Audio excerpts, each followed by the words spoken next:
we've talked, me and George have talked, and I think we've talked on the show quite a few times about Three Waters, what it was, what it is, what it could be. Ta-da! And as you will know, if you're a regular viewer of the show, we do like to delve a bit deeper into figuring out what things are. Often we say to experts who come on, talk to me like I'm 9. One, because it helps them explain things in a simple way, and two, because it's basically the mentality I have anyway, that of a 9-year-old boy. So we like to dumb things down a bit, make things really simple, look at what things are, and then that gives us a foundation for talking more about them.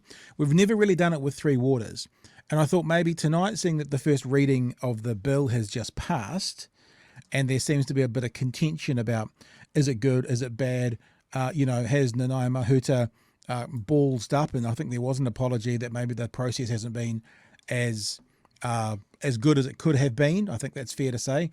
That what is it? What's it all about? And what do we think of it? So this sort of started with a conversation or article that I read today on Newshub. I think this actually comes from RNZ. And the article on RNZ was talking about some of the loudest voices, public voices speaking out against this bill are a group called Groundswell or Groundswell or Groundswell, or however you want to pronounce it. I don't mind.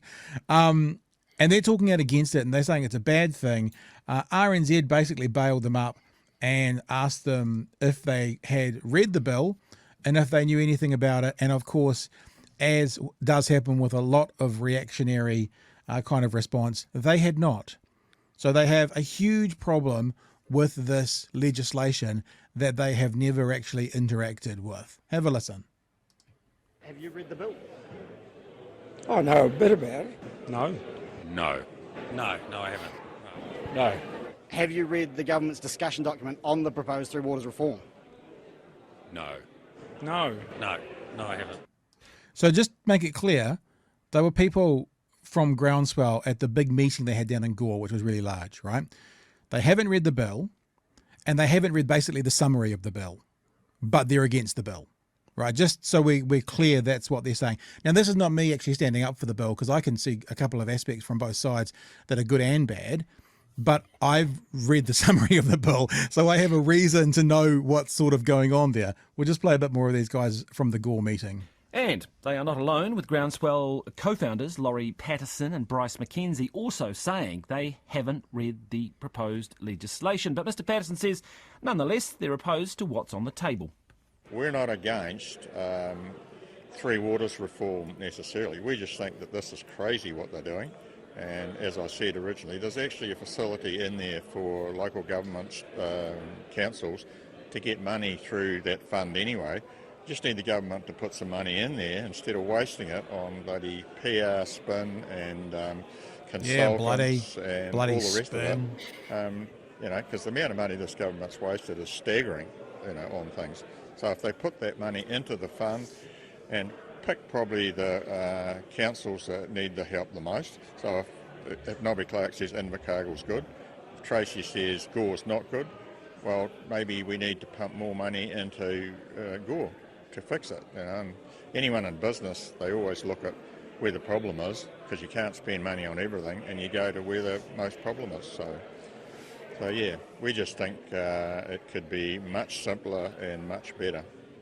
The government has... It could be much simpler and much better, although we don't know what it is. But it could be simpler and better, but we've never read it. Now released the first piece of legislation that will lead this reform program, the Water Services Entities Bill, which outlines how they'll be managed, how they'll be owned, etc. Can I ask, have you read that bill? No, I haven't actually. Not having had time at the moment, no. So there you go. So it could be simpler, it could be better. What's in the bill, I don't know. Now, that interview goes on to talk about when they say that the Three Waters, changing it, looking at it is not necessarily a bad thing. They go on to basically say every council in New Zealand should take this to referendum and the people should decide. And I just thought, if they're quoting that the amount of money this government has wasted is terrible, how much fucking money would it cost for every council to do a referendum to find out from the people whether they want the Three Waters bill, yes or no? I kind of get the sense that would be a huge amount of money that then people would be complaining about the amount of money they were wasting on referendum. Well, And on principle, I mean, that would be a waste of time. These are the things that we leave up to our elected representatives to figure out. I just wanted to say a bit of background as well. Groundswell are they did the marches in Dunedin and other cities around the country. Yep. And they're basically a NZ Taxpayers Union funded group. This was discovered basically by accident at some point going to their website. It was clear that it basically said Taxpayers Union. And then what's his face? Jordan Williams. Yeah, he's traveling around in a camper van. Yeah. He registered it under his other company's name. So yeah, it's a Taxpayers Union front. Right. So anything you want to jump in there with, Chewy? Anything you want to add to these well-informed non-readers? At what point is Groundswell just going to admit that they're just anti-government? That's what it is. Anti-Labor. We don't have to read it. We just know that we don't like it. And especially with them being, nominally an angry farmers lobby group. Yeah. From my understanding of Three Waters, it doesn't really affect farmers at all, but there seems to be a perception that it is going to affect how they look after water on their property or wetlands and that sort of thing, which is, it doesn't have anything to do with that. It's wastewater, stormwater and drinking water. I wonder if that's why they don't read it, because they can make claims that aren't in it if they don't read it. Yeah, if they read it, it would be more difficult to make those claims. Just so people know who they are, what you just said about farmers. This is off their Facebook page, which you can see if you're watching. We are a volunteer group of farmers and rural support people passionate about educating, supporting, and talking common sense, uniting New Zealand together and standing up against unworkable regulations in capital letters.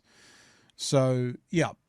That common sense thing it reminds me of yesterday, right? And the appeals to what is normal and natural. It's the same when they bring up this phrase common sense. It's common sense when I think of it. Yeah. A straight white man. Yeah. And it's just silly woke bullshit if it's from a woman or anyone a different shade from me. Yeah. Now I'm going to fuck off down to my shed and I'm going to stay there, but I'm going to be furious about it. I'm going to be furious about it, even though I haven't read what it is or really could tell you anything about it. It's that bloody woman. That one on the screen right now. One of them. Yeah, one of them. So I thought the other thing we could do is actually have a look at what is Three Waters. I mean, you guys have just synopsized it by saying, basically sewage water, drinking water, wastewater, grey water. But other than that, what's it all about? What is the hubbub about? What is the concern about? Okay, so there's a little bit of reading here, and my dyslexic brain might fry out a couple of times, so bear with me. But I will get through this because I wanted us to know, what we say, we like to lead people to water, we like to give you the information, so at least you can make an informed decision that you think it's bloody awful or not, but at least you'll then know because you'll have the information. So it was really started, the idea about this, when there was a significant issue. I think it was in Havelock North, wasn't it? So in Havelock North, there was a problem with their water and people died from it. About 8,000 people were infected by Campylobacter contamination centred in Havelock North in 2016, leaving at least 4 dead and others permanently disabled, leaving thousands sick and costing local health board more than $760,000. This prompted the government to take a long, hard look at water services and how they're being delivered across New Zealand. The result being a proposed program of reform which would see water management taken from New Zealand's 67 councils and handed to 4 big regional entities. In recent years too, Wellington has seen sewage bubbling up in the streets, and in Auckland, storms have regularly led to beach closures due to sewage overflows. Drinking water supplies across New Zealand are inconsistently managed and often need boiling. Local Government Minister Naya Mahuta said it was unacceptable that every year about 34,000 people in New Zealand fell ill from drinking water. I didn't know that. That's a big number in a first world country. And thousands of households were required to boil their water to drink it safely. Reports from the Water Industry Commission for Scotland, reviewed by engineering firm Becker, suggested between 120 billion and 185 billion was needed over the next 30 to 40 years to get water systems across the country up to standard. Now, this is quite a long article, right? And you guys can jump in at any time, remember. But what I've done is I've gone through and just pulled out a few key points from the article as we go through so people can know more about it. One of the changes proposed, fairly uncontentious, is the establishment of a new drinking water regulation body called Taumata Arawai. Drinking water regulations have, although it's got a Māori name, so maybe that's part of the problem with it. Drinking water regulations have been managed by the Ministry of Health, but with the passing of the Water Services Bill into law, Taumata Arawai will oversee, administer and enforce all of New Zealand's drinking water regulations. It will also provide oversight of environmental performance of wastewater and stormwater networks.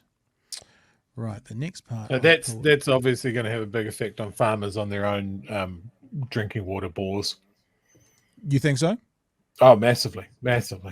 Not at all. So if you've got private access to water, though, I mean, I remember when I was living up in Northland for a few months, the place I was living on had a bore, and the local council said that they were going to start to charge people for using bore water, and so that property I was on capped their bores and went to tanks because there was just another way that they thought local regulations was going to try and get some money out of them and actually get involved in their sort of private water. I guess the argument is if you're taking water off the water table, then that's water that could be going into other places and be used by the general population. I don't know. The other thing that I've seen getting lumped in with Three Waters, and I often see people in the rural sector talking about it, was something that was floated. I'm not sure what happened to it, but it was like if you had a bore or a water supply on your property and you were using that to supply water to somebody else, like a neighbor or something, then you had a duty of care to make sure that it was safe and drinkable. Which, if we're talking about common sense, that sounds pretty common sense to me. Yeah. But I often see that getting thrown into Three Waters when it's actually a completely separate thing. Okay, and so I think this comes back to the thing that I think I've had to dig for a lot of this information. I'm guessing so have you. Government, I think, has done a terrible job of explaining what this is to people. Yeah. I think the Nanaia Mahuta has actually acknowledged it. I think that's what was kind of, I don't know if it was an apology, maybe it was more of an acknowledgement that there could have been better communication around this. So I think that's fair. Because if you don't have really crystal clear communication, if you don't, not to smash this point over and over again, but if you don't lead the horses to water, then you get groups like Groundswell, filling the void with bullshit. Yeah, absolutely. So talking about the ownership under the new Three Waters idea. Now, other thing is this document is this that we're reading from RNZ is sort of end of last year. Now, there probably has been some minor changes, but it was the best one that I found, kind of encompassed pretty much all of what the explanations were. So they do say in this document that this is not a final rendering. There is going to be some changes along the way, but this is what we're looking at right now. While councils largely agree investment is needed across much of the country, most still oppose the government's reforms largely over ownership and governance. Councils have spent years and huge sums in ratepayer funding building and maintaining their water infrastructure assets. Many councils argue that they have done a good job with their water infrastructure or have plans in place with money already set aside to manage the shortfall. They worry combining their assets with others that require much more investment would mean their ratepayers who have already paid the price for good water services paying again for those who have not. I think that's probably a fair point, Yeah. If you're in a council and your rates were at a certain amount and you wanted to, and you've agreed to pay your rates, and that means your city or area is either up to date or going to be up to date for the neighbouring area that needs 3 times the investment, are you going to have to fork out for that? So I think that's a fair concern by some. Yeah, absolutely. The case for change goes on to say this. The government's figures suggest there would be a major benefit to moving to just a few much larger organisations, which would have greater bargaining and contracting power. They could also borrow large sums to achieve large-scale projects to deliver bigger benefits at lower cost to more people. Now, this is one of the council's, in general, arguments. We'll come back to this, I think, in the last comment about whangarei. But this is an asset that the government's saying we could borrow against. But the councils are going, hang on, we've paid for these. we can borrow against them. So that's sort of their, so they're kind of saying, if we give it to you, then we've lost an asset. If the value of our city in part is our water systems and we don't own and operate them, then we're losing that autonomy to be able to, for example, borrow against them, because it's exactly what the government has said, that they could borrow to deliver bigger benefits at lower cost to more people. As it stands, Ministry of Health data shows drinking water supplies across New Zealand are often not good enough. With harsher regulation on the horizon, Nelson's Rachel Reese says maintenance and upgrade costs, which also continue to increase, exasperated by climate change. She says the topic has become politicised and some, including council members, are willfully spreading misinformation. I can think of rhetoric that I've heard from members of my own council that doesn't reflect the facts of the proposal and that causes the community to get anxious unnecessarily. Last bit, and this is an example of what we were just talking about. What it means is that Three Waters is far from complete. Remember, this is the end of last year, nor is it set in stone. However, she, and I'm not sure which she that was, has repeatedly refused to rule out, this is Nanaia Mahuta, is the she, has repeatedly refused to rule out using legislation to force councils to toe the line, lending credence to National and Green Party concerns. I suspect what she'll do is end up saying, okay, there's 22 district councils in this entity, all 22 can sit on a representative committee. Sole responsibility of that representative committee is to appoint an independent panel who then select a board. I suspect she'll have to do a tweak to that sort of arrangement and something along more participation in the representative committee. Then she'll look to jam it through, and it'll make it compulsory and mandated across all councils. The proposal is also has a set time frame, calling for the new entities to be up and running by yada yada yada. I don't have that thing from Whangarei, but there certainly was a bit from Whangarei where the mayor of Whangarei was saying exactly that like they own this and their city owns this asset, and just giving it away.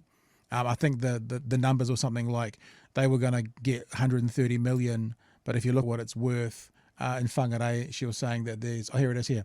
So this is, I'll read this anyway. Whangarei, some fear it would not, however, would not be enough, talking about the money, however, with Whangarei Mayor Cheryl Mai saying it fell far short of the value of the assets the council would be losing control of. We have no debt against this asset class. The total package, I think, came to 133 million, which sounds like a lot of money. However, the assets have a value of between 600 million and 1.2 billion, depending on whether you're doing a replacement value. So, frankly, that's not sufficient for us to say this is a good deal when we're losing control. So there we go. We found that, and that's sort of the wrap of the conversation, then the explanation of what Three Waters are. And gosh, while I've been looking at the screen, the texts have gone bananas. So I'll have a look at some of those if you guys want to jump in. Sorry, Chew, you go. I can see people's angle in that of like it's always like, but we've paid for it and we've done a good job. Why are we losing control because Jim Bob's council down the road has done a shithouse job? There's always going to be winners and losers.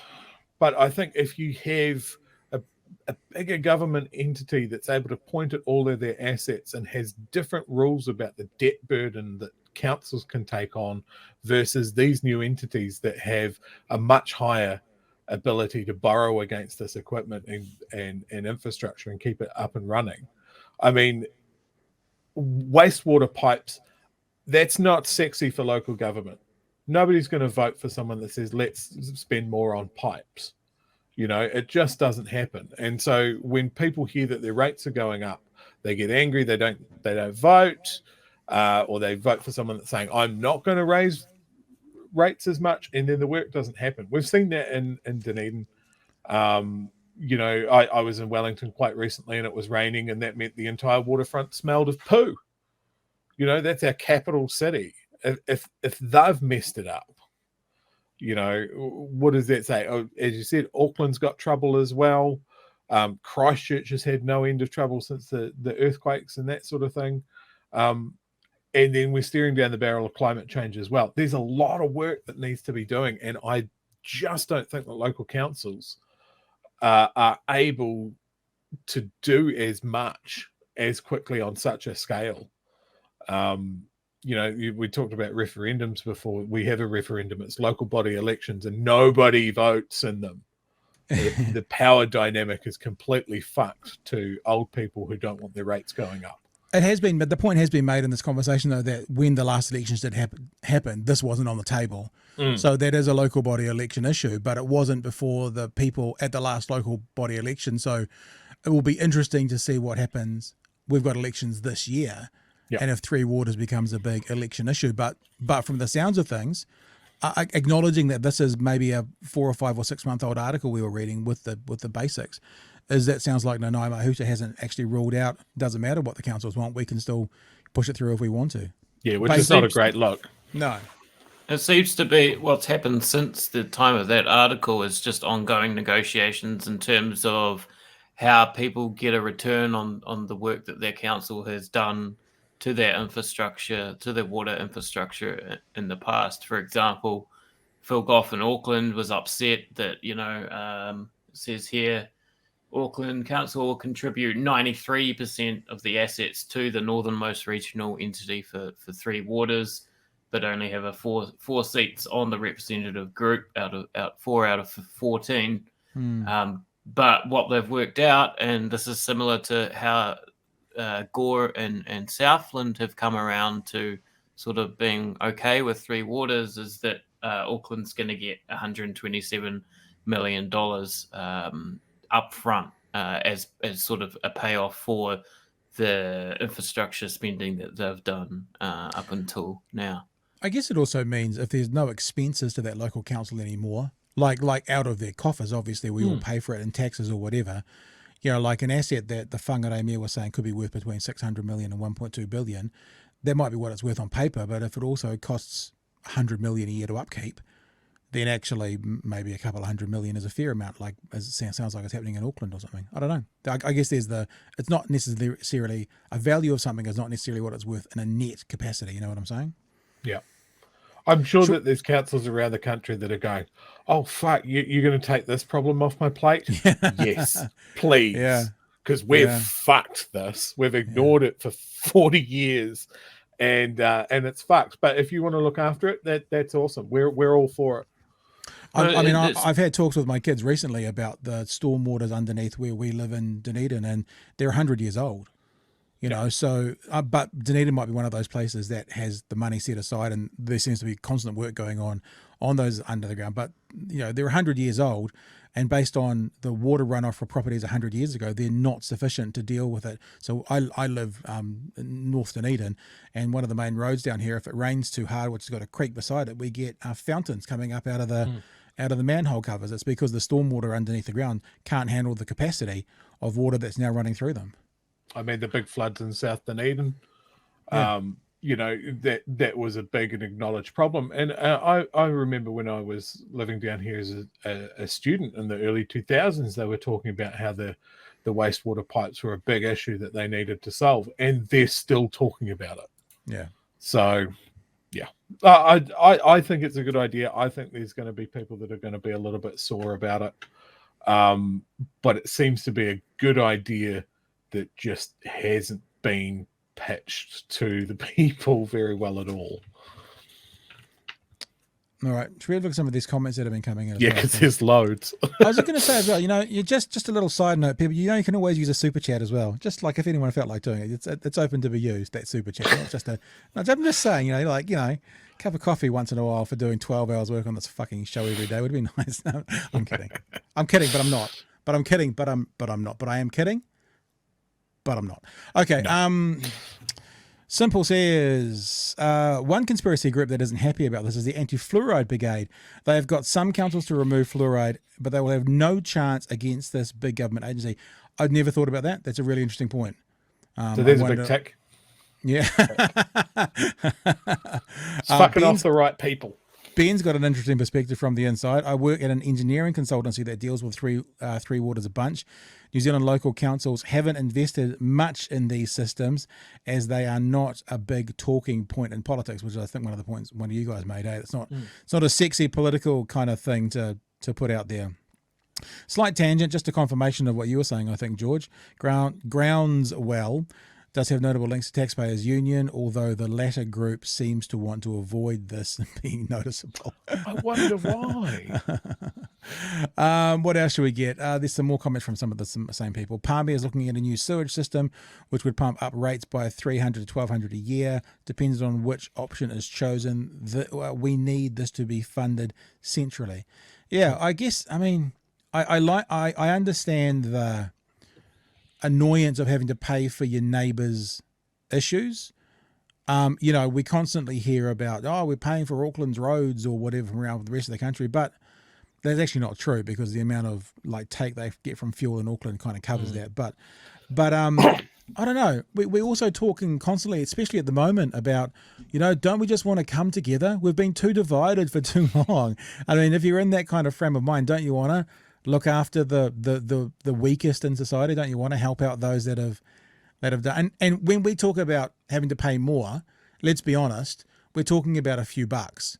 We're not talking about, Southland's a nightmare. We're going to have to fix it up. It's going to cost each of us $3,000 more a year. That'll be a few bucks.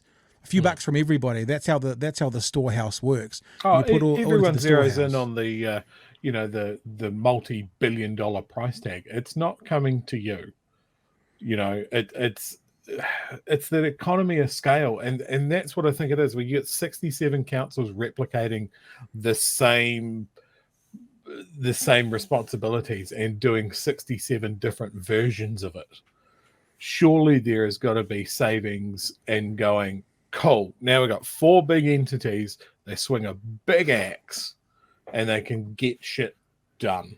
No, Chewy, it's bloody communism, is with his tongue firmly in his cheek. That's why I laughed. I don't even saw me starting to laugh. It was like I'd read that one as well. One government versus 67 councils and purchasing power for equipment, contract and chemicals is a no-brainer. Here's one here's a little side note. Gosh, hasn't this created a little bit of talk, guys? Play Centre. Do you know what Play Centre is? I used to go to Play Centre with my kids. It's sort of run by by a co-op. It's run by the people who are within there. So the parents of the kids run the actual thing. So Play Centre went through a similar thing with all their assets becoming centralised and the local centres lost their control, caused so much internal politics. I guess this is external politics, isn't it? Because it's absolutely political. What are we saying? I can understand farmers being anti this. Many aren't connected to the pipes and they are scared of losing their water access for farms. But read the actual proposal. Yeah. But why don't you, if you're gonna make points, then read the proposal. Words is hard, I think. Words is hard. And responding to Paul's, it's bloody communism. Politikiwi says, bugger me, wish it was. And then what do we got here? Carl's comment. Maybe we'll finish with Carl's comment. I'm shocked that previous generations of ratepayers have delayed maintenance and upgrades for low rates, and the reckoning has become now the infrastructure is dire. And that's so true. It's like, I mean, it is funny, and I'm not saying it's any one group of people, but we often hear about, we don't want to leave this for the future generations, and whilst we are screaming when our rates go up to not have enough money to fix up the problems for our future generations, so we are literally leaving it for them. So yeah, good point, Carl. Yeah.